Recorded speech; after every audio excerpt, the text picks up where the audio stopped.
Greg Weiss asked me to tell the story. Go. Greg Weiss asked me to share the story about Martha because he's got a stomach flu and couldn't be here today. He was the pastor of Dayton New Covenant Church for many years, and he had known Martha in high school. He met her in Brecksville, Ohio. She was living there with her parents, and he was in high school. And they used to play tennis and fellowship together, I guess over the summers or something like that, when they were out of school. And Larry and Martha had become members of the church in Dayton, moved down to Dayton. Larry started working for 2J, and they helped Greg to start the church. And Greg had reflected on the fact that Martha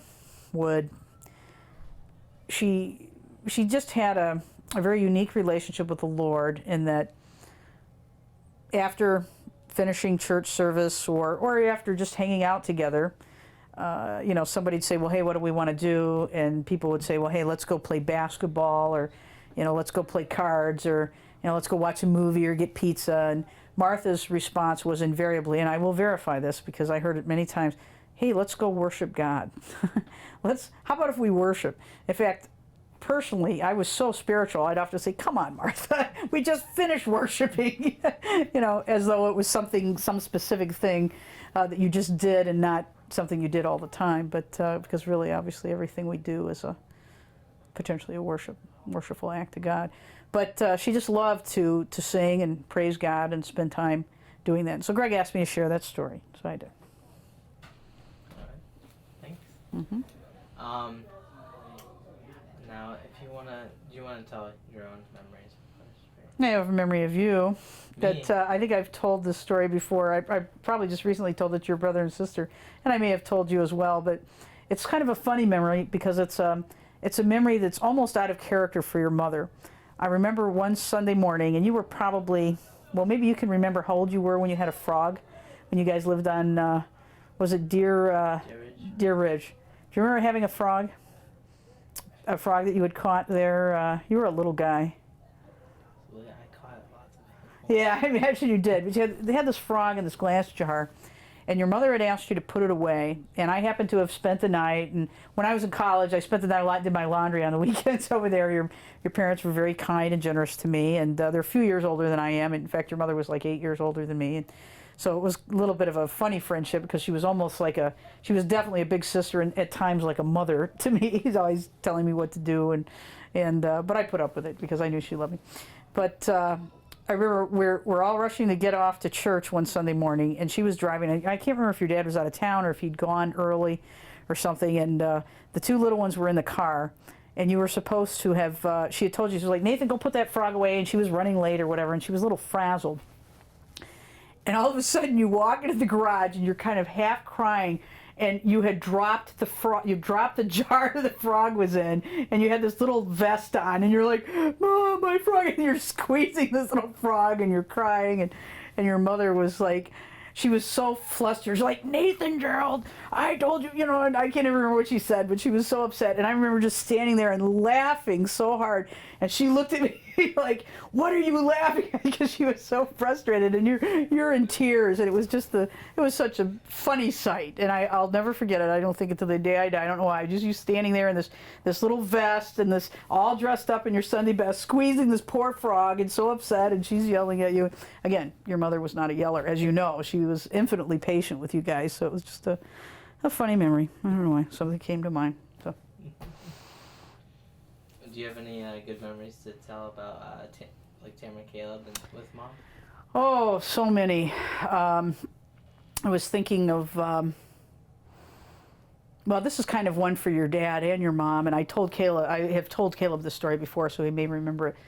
But I don't know if you recall, your parents, it was probably a cruise that they were on, or maybe it was the convention or something like that. I think it might have actually been, for some reason I'm thinking it's a cruise, because I don't think they were able to call as much, and that would explain it if they were on a cruise. And I had watched you kids. It was like a stretch of several days. It was a few days, and I probably wasn't the only babysitter, but I was living there at the house with you guys while they were gone. And Caleb had gotten, Caleb was very young. He was only about 2 at the 2 or 3 or at the time. And he, of course, had stopped nursing or whatever, but Caleb was always a sensitive little boy, as I'm sure you probably remember. Just, he could feel everything. And obviously you can see that even with his talent today, you know, how God has used that, but he was just, could feel things so intensely. And they came home, and we met you at the airport. We met them at the airport. I took you kids and piled you in the car, and we were going to the airport to meet you as you're coming off the plane. I keep saying you, to meet your dad and mom as they're coming off the plane. And here's Caleb, and he had been, you know, very upset, and he'd been kind of quiet.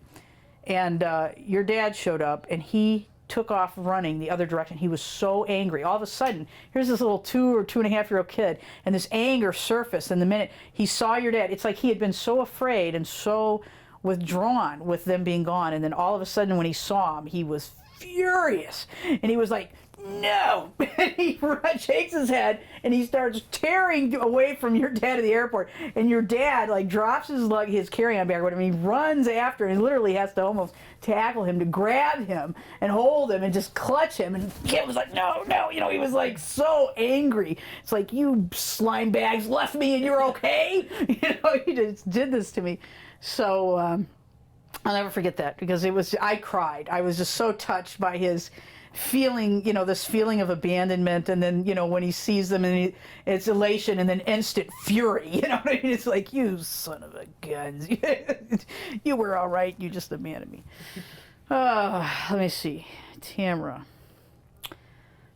stories. I remember Tamra, your parents had moved. Now you were always so social. There were so many people in the church who babysat you, and I'm sure you probably remember these stories, Nathan, when you were little. I met your parents when you were about 1.5 to 2 years old, and you would question your mother. You would sit in the high chair and question her about everything, and I would look at her like, you let him do that? She let you do that your whole life. And of course, I always thought you would be an attorney because you questioned everything, and she let you get away with it. And I'd be like, Martha, what is wrong with you? You let this child ask her these questions. Tamra was just a baby when they moved here to Cincinnati. Well, this is Dayton. We're sitting in Dayton, but when they moved to Cincinnati.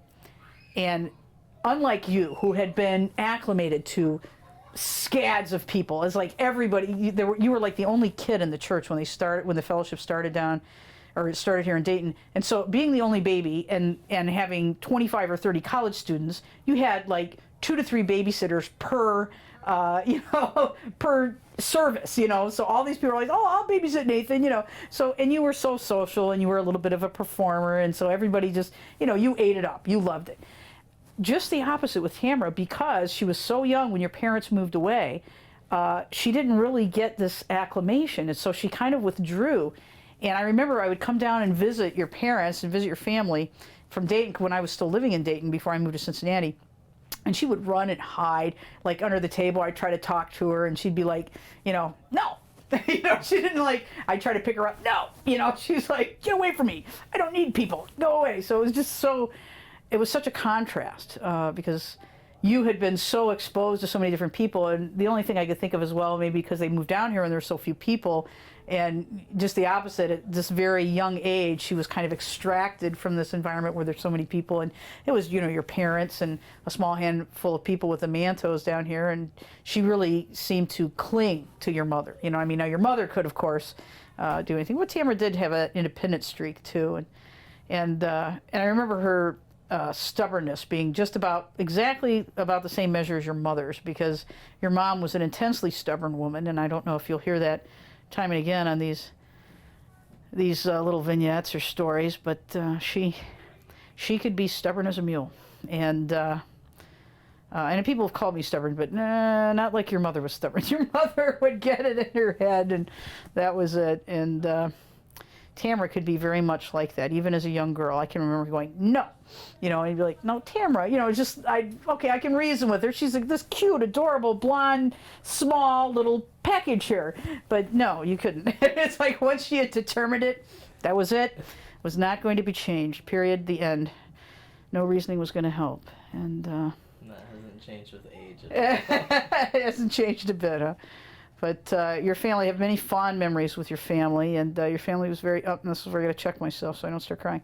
But your mother and father were always wonderful to me through those college years and helping me out. And your mother and I would always have these weight loss competitions. And back then I was a lot thinner, and she would always kind of be mad at me, not in a serious way, but it was like, how do you do that? How do you just lose that weight so quick, you know? And what I wouldn't give for those days again.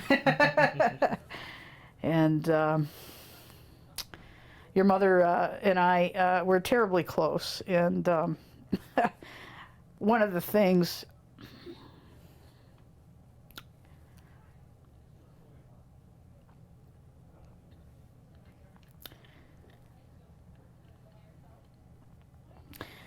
I remember most fondly is how I was going through a good part of the time where our friendship, where we spent the most time together, was when I was in college and graduate school. Of course, that wasn't hard because I was in college and grad school for almost 14 years, so it was a huge chunk of my life. It took me forever to get through school. And so I was always reading, you know, my undergraduate degree was philosophy and my master's was church history. And so I had all constantly reading a lot of history and a lot of philosophy, a lot of theology. And of course, your mother and I were in the book club, you know, the girls' book club together. And so we discussed books. So your mom and I always philosophized and discussed theological issues and anything under the sun, really, and enjoyed it immensely. But the thing that was so funny was that we were almost invariably on the opposite ends of an argument, almost every time. It was amazing. You know, if I said it was black, then she was convinced it was white. If I said it was white, and I think I might have told you this at the restaurant we got together at the Spaghetti Warehouse, but I'll do it here for posterity, I guess, to tell you the story again. But she would, did you lose your? No, I'm fine. Oh, okay. She, what would happen is we would argue for something for weeks, months, and sometimes years. And I'd get to a place where I'd finally say, well, you know, the truth of the matter is, Martha, I've really come to see it this way. I think you're right. And she'd go, no, you were right. And there we would be on the opposite side again, having convinced one another of the other's viewpoint after years of arguing. And it would be like, oh, it's just destined that we are never going to see eye to eye. And yet, in the midst of all of that, somehow we became terribly close. We gained an appreciation for each other's ideas, and I think we broadened our minds, you know, through that process, and learned to see maybe a bigger picture, you know, because of the battering that we did. And really it was banter. And I've never had a friendship like that since. I've missed that terribly about her, like so many things. But you know, I've tried to banter with other good friends since then, or even my roommate, and we get in these big arguments, and they're not like bantering arguments about ideas. They're like, why are you picking on me? You know, like, okay, I need to stop. This doesn't work. But your mom just had so much grace, and she had so much confidence in who she was, but it wasn't an arrogant confidence, and that was something that's very unique about your mother. There was a humility. I mean, your mother was a sinner, don't get me wrong, like everyone, but she had a confidence in who she was, and a surety and an assurance. And so she was a delight in that regard. And I could tick her off and I could hurt her, but she was always so gracious. And I'll part with, I'll cut off here so I don't ramble on forever and ever. And I know there's lots of other people that want to share. But I can remember the first time we met. It was at the IUE building in Dayton, and as I had mentioned before, she was several years older than me. I had moved to Dayton to go to college. I had done a couple years at the local community college and had moved to Dayton to go to Wright State because they had the cheapest undergraduate program in my major, which was classics at the time. And I had gone to this, I got a bunch of flyers for this fellowship, student fellowship. I forget what we even called it back then. It was a fellowship of Christian students. And at that time, the church was not even a church. It was just this fellowship, that Greg was running this college fellowship. And so I thought, I'll go check it out. So I checked it out, and I went to one on campus. And then he invited me. He's like, we're going to have this meeting over at the IUE building, like on a Sunday night or something. I'm like, maybe I'll stop in. So I stopped in, and I chat. I met your mom. Your mom came up to me, being a nice, friendly, outgoing person as she always was. She came up to me and introduced herself, and I was like, nice. She was telling me about herself, and I'm in the back of my mind, I'm going, oh, like middle-aged lady, we have nothing in common here. She's got a husband, she's got a kid, she's got, and I'm like, I'm a college student. I'm a little bit older than the average college, but I'm a college student. I'm living with, 2 other people across town, and in this house, and I'm pretty much focused on going to school and doing part-time kind of jobs or whatever. And but she was determined to be my friend, and I was kind of determined that we had nothing in common, so this was not going to be a friendship that was going to work. I was like, but your mom was determined, and that's kind of how your mom was. Once she set her head on something, that stubbornness in her, set her mind to it, it was like, well, she just decided in her mind that it didn't matter that we had this big age difference and that we were kind of in 2 different places in life, really. There was something that she decided that she liked in me. That's what she told me. She said she liked me. And I even asked her years later, now, like, why did you become my friend? Why did you decide? Because I didn't want you to be my friend. I mean, I even told her that. She'd be like, I know. It's like, I didn't. I just thought, come on, lady. I don't know who you are, but you're a middle-aged housewife, and I'm a college student. This is not a friendship, that's going to be, we didn't, my perspective was we didn't have much in common. It was just that simple. But your mom was determined that she was going to be my friend, and by golly, she did. She became my friend, and how blessed I was. I just cannot imagine what my life would have been like without your mother and without the trim box, and how much you guys have changed my life. Of course, I ended up working for 2J, and got very active in the church there as the fellowship became a church, and it certainly has changed my life. But and certainly a large part of that can be attributed to the fact that your mother was not going to. She wasn't going to take no for an answer in terms of being, just being her friend. So, very blessed, and immeasurably so. So, I guess that's it, unless there's anything else that you, any specific question you want to ask me, or any memories that in particular. No, I'm kind of trying to let people say what stuck out in their minds. Mm-hmm. Mm-hmm. No, there's just a few highlights. All right.